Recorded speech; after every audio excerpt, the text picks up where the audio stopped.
Hola nerdianos, ya estamos otro día más aquí y hoy vengo bastante contenta porque he encontrado como el punto perfecto entre que se vea la estantería, que se me vea bien a mí, tener un poco de luz natural, tener un poco de luz artificial y que quede bien, no sé, me da la sensación de que se me ve muy bien, que hay veces que no se me ve tan bien. No tengo tan pillada lo de la luz y todo esto, pero bueno, estoy muy contenta y además estoy muy contenta con mis ojos hoy porque son unas sombras nuevas que me he comprado. Las paletas Reloaded, que yo he recomendado más de una vez y que las mencioné en el nuevo tag de maquillaje, bueno, pues esas paletas estaban a 2,50. A 2,50, 15 sombras, que son una puta maravilla. Y nada, me tuve que comprar 3. Y me he hecho esta cosa, con brocha y con el dedo, o sea, sin prebase, sin nada. Y mirad qué calidad, qué color. Es que son una maravilla, es que son una puta maravilla. Que dices, ¿y eso qué tiene que ver con lo que vamos a hablar hoy? Nada, nada, pero era necesario decirlo. Hoy venimos con la reseña de Miral, de Rula Gebreal. Este libro me costó bastante conseguirlo porque en Cataluña, creo que solo hay 2 ejemplares o 3. Lo tuve que pedir a otra biblioteca. Además, encima se paró todo el préstamo con el COVID. Yo tendría que haberlo recibido en marzo. Lo pude ir a buscar en mayo o en junio ya, cuando abrieron y pudieron cogerlos. Y bueno, me lo he leído tranquilamente, me lo he leído yo, se lo ha leído mi madre. Y me parece que es una reseña suficientemente interesante y suficientemente potente como para traerla en solitario.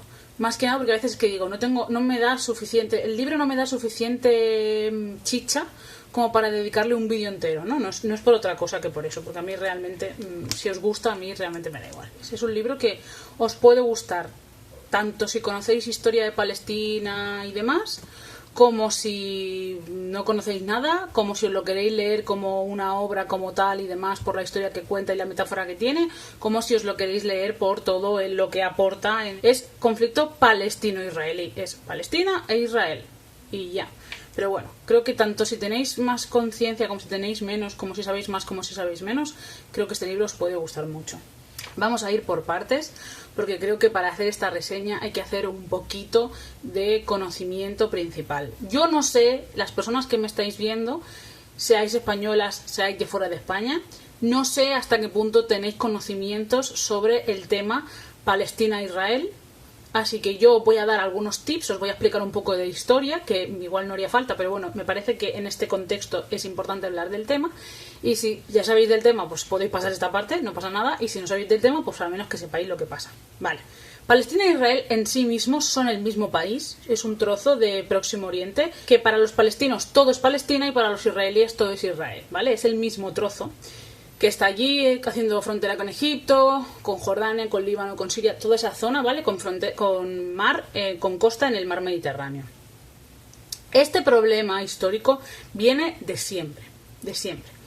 Históricamente, ¿qué ocurre? Históricamente, si nos vamos a antes de Cristo, toda aquella zona siempre ha sido Palestina. O sea, el país histórico es Palestina. El país que siempre ha existido es Palestina. Y la zona de allí siempre ha sido Palestina. No ha existido nunca Israel como tal, como país, ¿vale? Entonces, Palestina lleva allí, siempre ha habido conflictos y demás. ¿Por qué? Porque la capital de Palestina es Jerusalén. Y Jerusalén es la ciudad santa. Pero no la ciudad santa para nosotros, es que es la ciudad santa para las 3 culturas. Porque es santa para los musulmanes, es santa para los cristianos y es santa para los hebreos. Para las 3 monoteístas grandes, Jerusalén es importante, ¿vale? No por las mismas cosas, pero es una ciudad santa para las 3 culturas. Entonces, desde que las 3 culturas conviven, allá el año 500 después de Cristo, que es cuando ya aparece el Islam, que es la última de las 3 grandes religiones monoteístas, pasó a ser una ciudad que los 3 querían controlar, ¿vale?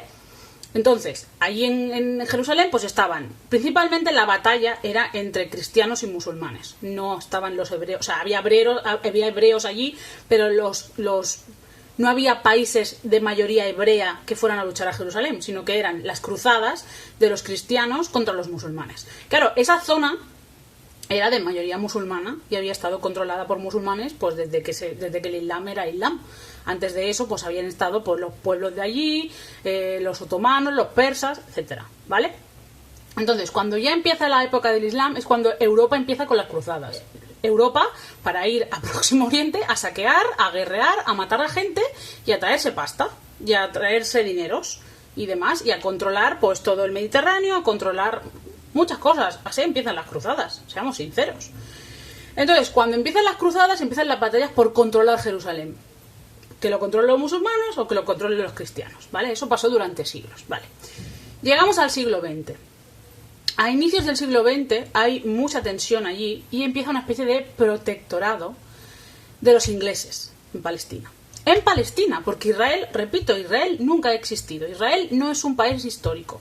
Israel es una concepción bíblica de lo que se supone que les dijo Dios a los judíos que iba a ser su tierra prometida. ¿Os acordáis de las pampinflas de Moisés con los egipcios?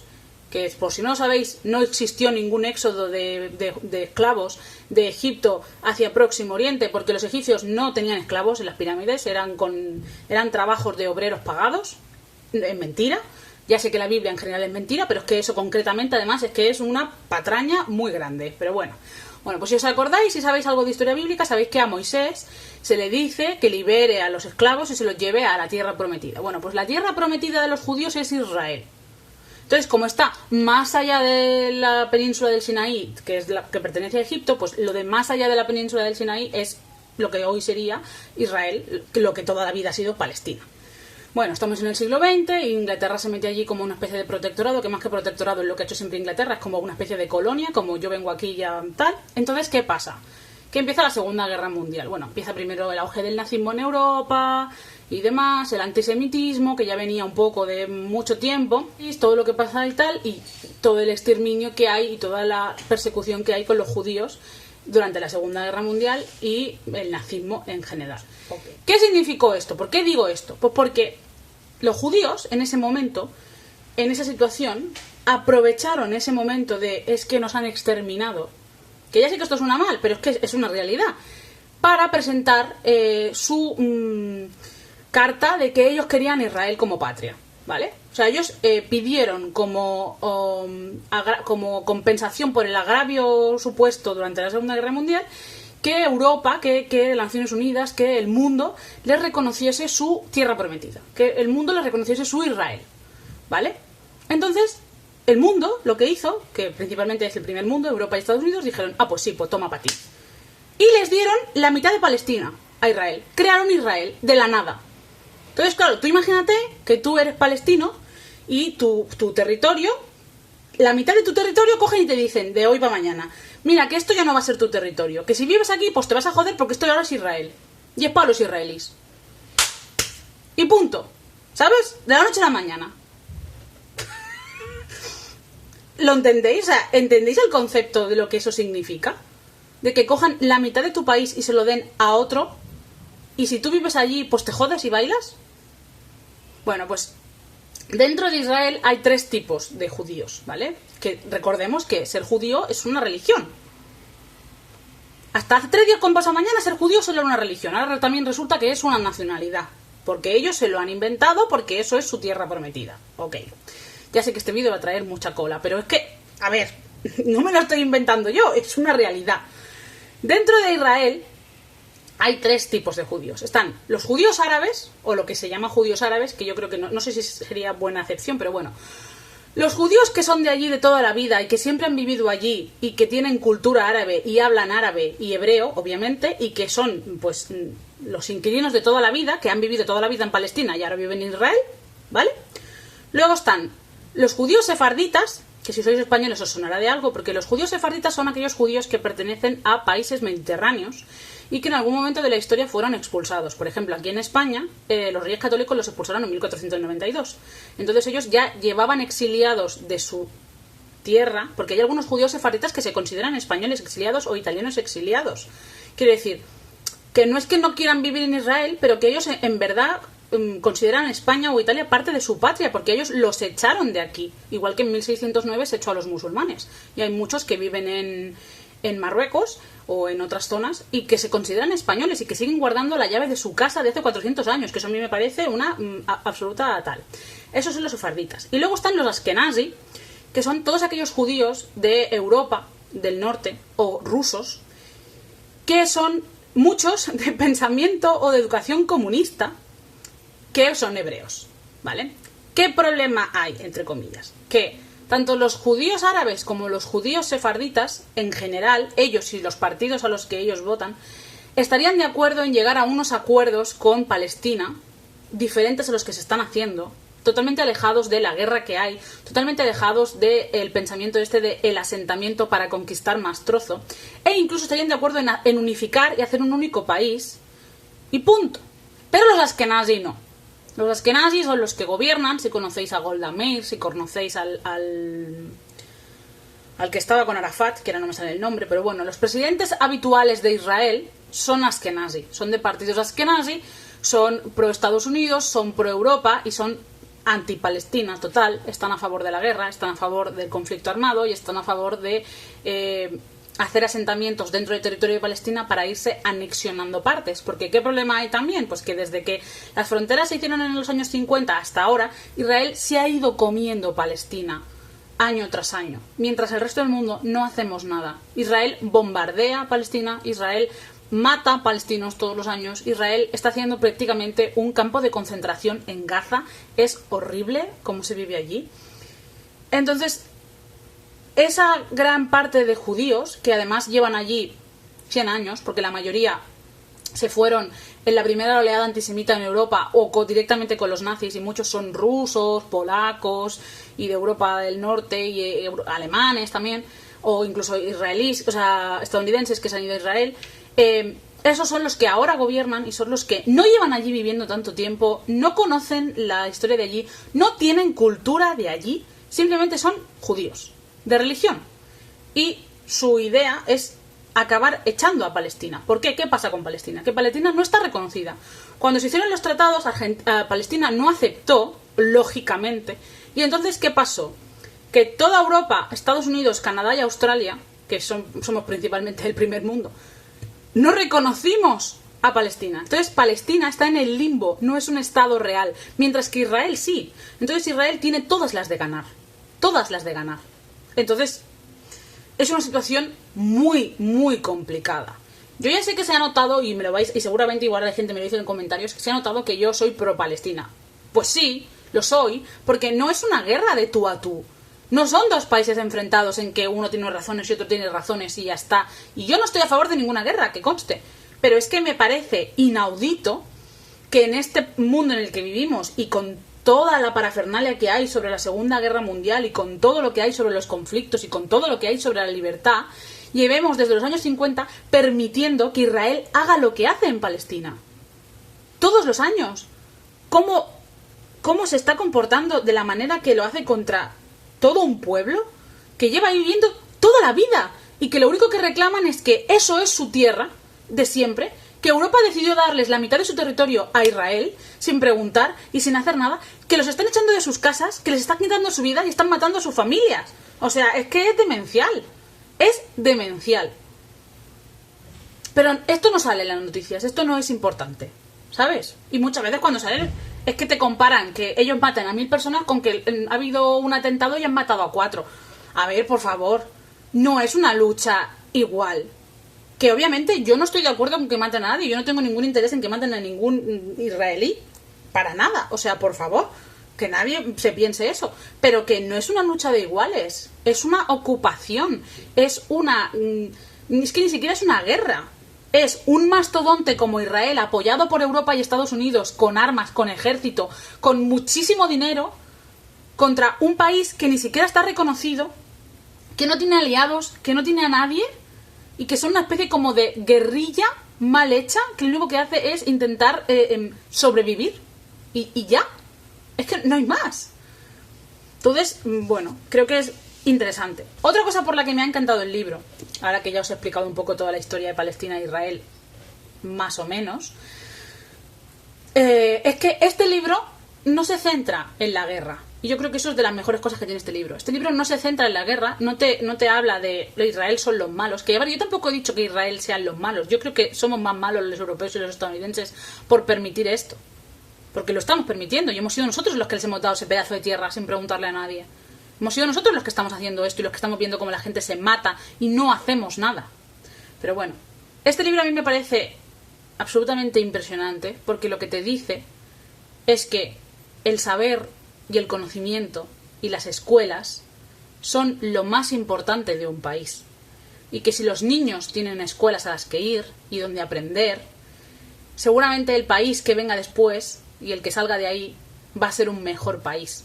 Y a mí eso me parece que es una metáfora y un pozo que te deja súper importante, sea Palestina, sea cualquier otro sitio, pero en un sitio como Palestina, donde estás en guerra constante, donde no sabes si vas a poder tener casa el día siguiente, donde te están matando a tus familiares, donde no tienes dónde ir, dónde salir, donde estás encerrado, donde tu única posibilidad de vivir es exiliarte, es refugiarte. Esta oda a ser libre a través del conocimiento me parece una maravilla. Este libro va de una niña que va a un colegio de una señora, que además tiene que luchar con muchas cosas. Salen un montón de personajes diferentes, hombres y mujeres, palestinos e israelitas, en medio de un conflicto que ellos no han buscado, sintiéndose muchas veces abandonados por el mundo. Y es que te hace llorar, te hace sentir dolor y rabia y vergüenza de que esto esté pasando y nadie haga nada. Te hace ver las cosas desde el punto de vista de un niño pequeño, por ejemplo. Te hace ver las cosas desde una persona joven que tiene ideales y desde una persona joven que está cegada por la rabia y que no puede hacer nada. No sé, me ha gustado muchísimo, me parece que es una maravilla. Y os he señalado un trozo que me pareció muy muy bonito. La protagonista se hace amiga de una chica que es israelí y la lleva un día a su zona, ¿no? Entonces ella tiene miedo porque es en plan de, buah, yo soy israelí, a ver, voy a ir allí y ¿qué va a pasar, no? Me van a crucificar, me van a apedrear, me van a hacer algo. Y ella escribe esto en su diario, dice: una mano tibia agarra la mía. Yo esperaba hostilidad y en lugar de eso me encontré rodeada de caras sonrientes. Me toman de la mano y me llevan a visitar el campamento. Los niños llevan ropas pobres, pantalones remendados y camisetas descoloridas y llenas de agujeros. Me muestran sus casas, pequeñas y oscuras, en las que sus madres cocinan inclinadas sobre fuegos improvisados o bien cosas sentadas ante la puerta. Los chiquillos me hablan en árabe, excepto los mayores, que se dirigen a mí en un mal inglés. Pero no necesito palabras para comprender lo que quieren decirme, porque sus ojos lo expresan todo. Solo hay uno de ellos que me hace sentir un poco incómoda. Me observa a distancia. Tiene el pelo negro arremolinado sobre la frente y un cigarrillo apagado entre los labios. Me mira como si supiera que soy judía. Veo que Miral habla con él. Los dos parecen conversar con cierta gravedad, pero ella no me lo presenta. He visto por primera vez lo que es la segregación. Sea como fuere, lo cierto es que este es un mundo que ni siquiera podemos imaginar. ¿Y se supone que ellos son nuestros enemigos? Es que, no sé. O sea, me pareció súper bonito este trozo, porque además sale eso, la protagonista se hace amiga más de una vez de personas que son judías, que son israelíes, y que muchas veces le quitan importancia a lo que ella vive o a lo que ella les cuenta, en plan de, tampoco seas tan exagerada, tampoco pasa nada. Y ver cómo ellos cruzan al otro lado y van a esas casas medio derruidas, ven a esos niños y tal, en el pueblo de enfrente de tu casa. Es que me parece impresionante. Y sí, ya lo veis, que tengo los ojos llorosos. Pero es que esto no es un libro, es que esto no es ficción. Y lo que se está viviendo hoy en Palestina, y se lleva viviendo 70 años. 70 años. La Segunda Guerra Mundial duró 6. Esto lleva 70 años pasando. Son 3 generaciones de niños naciendo en campos de concentración palestinos. Son 70 años de niños viendo morir a sus padres. Son 70 años de gente que no tiene dónde ir. 70 años de exiliados, de refugiados, de gente sin tierra, sin casa, sin hogar. Y los demás, el resto del mundo, no hacemos nada. Nada. ¿Por qué? Porque es Israel. Y con los judíos no se puede decir nada. Y es vergonzoso. Y que conste que yo contra Israel en sí no tengo nada. Contra el pueblo israelí no tengo nada, porque son personas igual que yo, pero sus mandatarios están haciendo esto y el resto del mundo lo estamos consintiendo. Y no tiene ningún sentido que hoy en día estemos así. Es que me alucina que esto sea una realidad, tanta gente la desconozca, a tanta gente le importe 3 pepinos, también os digo, y que esto pase y no pase nada. no pasa nada. Y es como, no sé, a mí me revolvió muchísimo por dentro. También es verdad que yo me siento como muy cercana al pueblo palestino. Tuve la suerte de, siendo más jovencita, poder ver un reportaje que se hizo durante por Chiripa, durante uno de los bombardeos más graves que se hizo a Gaza. Un periodista español nuestro estaba allí y pudo grabar muchas cosas, y luego vino a España y trajo el reportaje que se llamó Borrados del mapa, y tuve la suerte de que vino a Cornellá, mi pueblo, a hacer una charla. Fuimos 4 gatos, pero fui yo con una de mis mejores amigas a verlo. El reportaje es durísimo. Si encuentro el link o lo que sea para que lo veáis, os lo pondré en la cajita. Es durísimo, pero te das cuenta lo que es vivir en Gaza. En ese bombardeo, que fue a principios de año para las Reyes, murieron unas 1.300 personas aproximadamente en unos 6 o 7 días. Entonces murieron, creo que fueron 6 militares, y entonces Israel se vengó y mató a 1.300 personas. Aparte, es que ya no es que fueran solo 1.300 personas, es que tú en el reportaje ves como están en una ambulancia de la Media Luna Roja, socorriendo a una persona. Le piden por favor a los israelíes que no disparen, cogen al herido, y cuando ya tienen el herido cogido en la camilla, matan al herido y a los 2 que van en la camilla. O sea, es que eso es en contra de todos los derechos humanos, de contra de todas las leyes de Naciones Unidas. Durante el bombardeo, bombardean el hospital. Es que es demencial. Es que es demencial. Yo sé que no soy objetiva, yo sé que puede haber gente que diga, es que no es justo, pero es que a mí me parece que es que esto ya no es que no es ni partidista, no es en plan de, es que yo voy con los palestinos porque los judíos son los malos. No, si es que no es que sean los malos, es que es la diferencia que hay entre una cosa y otra. Es lo que está pasando, lo que lleva pasando 70 años. No sé, es que me parece... No sé. Es que... No. Este libro, si lo podéis conseguir, porque yo me lo quiero comprar y va a ser esto complicadísimo. Me parece que es una lectura que vale muchísimo la pena. Si la podéis conseguir en la biblioteca, no lo dudéis. Es una maravilla. Es súper interesante. De verdad que no se centra tanto en el conflicto, se centra más en los personajes y sus vidas, en esa reflexión, en ese sentimiento de lo que ellos llevan pasando 70 años, y creo que todo el mundo en algún momento debería leerlo, porque es una de las cosas más vergonzosas que estamos permitiendo hoy en día. Y bueno, digo de las más vergonzosas porque es una que conozco más, pero lo que estamos haciendo también en África, en según qué países de Asia, lo que estamos permitiendo en Sudamérica, es que es todo, es que es una vergüenza. Somos una especie horrible. Y te deja muy impotente, porque como ciudadano hay muchas cosas que no puedes hacer, pero al menos reflexionar sobre ello. Y nada, que no sé si os gustará la reseña porque me he puesto súper pesada con algunos temas, pero bueno, que además me da mucha rabia porque pongo el libro y se me ve mejor, se me ve como color piel de verdad, pero si quito el libro se vuelve a poner... Mira, bueno, da igual. Que si podéis lo leáis, que reflexionéis sobre el tema, que no es que haya buenos y malos, sino que hay una cosa que se llama justicia, y creo que eso debería estar más presente en la vida de la gente, más habitualmente. Y nada, que como digo yo siempre, ponernos en tu vida y serás más feliz, y que si leéis estos libros reflexionéis y os acordéis un poquito de mí. ¡Déjalo!